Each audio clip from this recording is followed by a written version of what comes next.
Assalamualaikum warahmatullahi wabarakatuh. Halo teman-teman, kembali lagi dengan saya Aisyah Tufailah. Kali ini kita akan membahas tentang penggunaan media pembelajaran berbasis lingkungan untuk materi pembelajaran. Dalam Kamus Besar Bahasa Indonesia, lingkungan diartikan sebagai bulatan yang melingkungi atau melingkari. Lingkungan adalah sesuatu gejala alam yang ada di sekitar kita di mana terdapat interaksi antara faktor biotik dan faktor abiotik.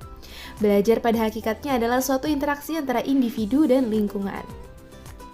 Dengan adanya pemanfaatan lingkungan sebagai media pembelajaran ini, guru juga berharap siswa akan lebih akrab dengan lingkungan sehingga menumbuhkan rasa cinta akan lingkungan sekitarnya.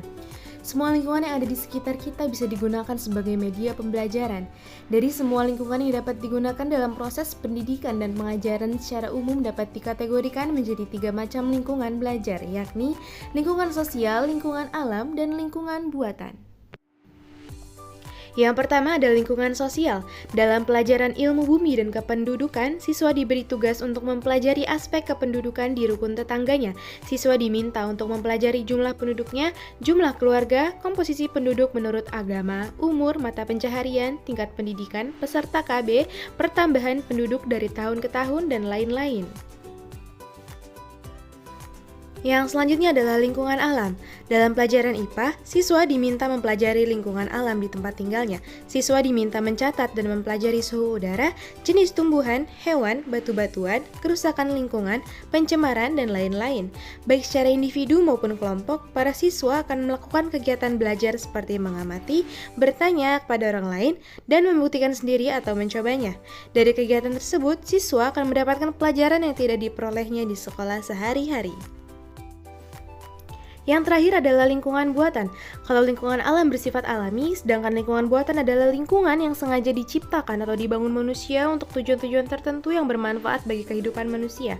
Lingkungan buatan antara lain adalah irigasi atau pengairan, bendungan, pertamanan, kebun binatang, perkebunan, penghijauan, dan pembangkit tenaga listrik.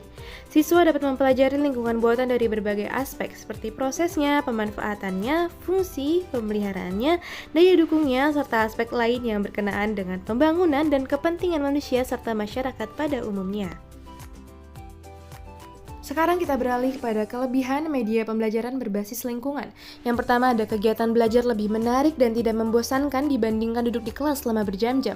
Yang kedua, hakikat belajar akan lebih bermakna sebab siswa dihadapkan langsung dengan situasi dan keadaan yang sebenarnya. Yang ketiga, bahan-bahan yang dapat dipelajari lebih kaya serta lebih faktual sehingga kebenarannya lebih akurat. Yang keempat, kegiatan belajar lebih komprehensif dan lebih aktif. Yang kelima, sumber belajar menjadi lebih kaya sebab lingkungan yang dapat dipelajari sangat beraneka ragam. Yang terakhir, siswa juga lebih dapat memahami dan menghayati aspek-aspek kehidupan yang ada di lingkungannya. Sedangkan untuk kelemahannya, tidak seperti pelajaran dalam kelas, pelajaran di luar kelas harus disiapkan secara matang, karena jika kurang persiapan sebelumnya akan menyebabkan ada kesan main-main ketika pembelajaran berlangsung. Adanya anggapan belajar dengan lingkungan memerlukan waktu yang relatif lama, padahal pelajaran cukup dilakukan selama beberapa menit saja kemudian dilanjutkan di dalam kelas. Masih banyak guru yang berpandangan sempit bahwa belajar hanya dilakukan di dalam kelas.